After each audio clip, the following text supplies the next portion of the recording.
कितनी आसानी से आ जाते हो तुम। कभी दहलीज पर ही रुकते हो और कभी तूफान से बरस जाते हो तुम। कभी दिन के साधारण बातों के बीच, कभी पुरानी यादों से झांकते हो तुम। हर पल शरारत से पहुंच जाते हो तुम। कितनी आसानी से आ जाते हो तुम।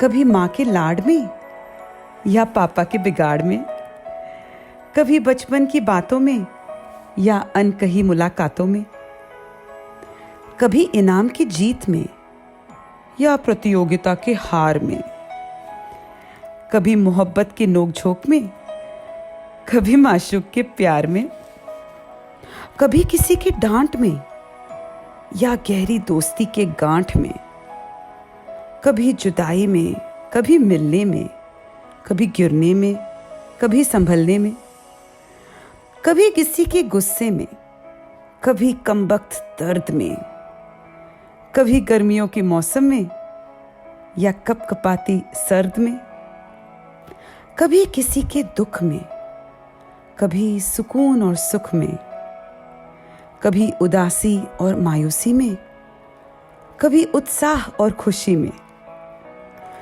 कभी खोने में, कभी पाने में, कभी शायरी में, कभी गाने में, कभी तन्हाई में, कभी महफिल में, कभी रास्ते में, कभी मंजिल में।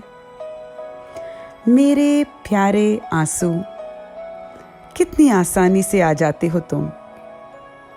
कभी आंखों की दहलीज पर ही रुकते हो और कभी तूफान से बरस जाते हो तुम। ये शिकायत नहीं, मान्यता है मेरी। तू मुसीबत नहीं, सहायता है मेरी। जब चेहरे को यूं सहलाते हो तुम, दिल को ठंडक दे जाते हो तुम। मेरे प्यारे आंसू, हर एहसास को महसूस कराते हो तुम।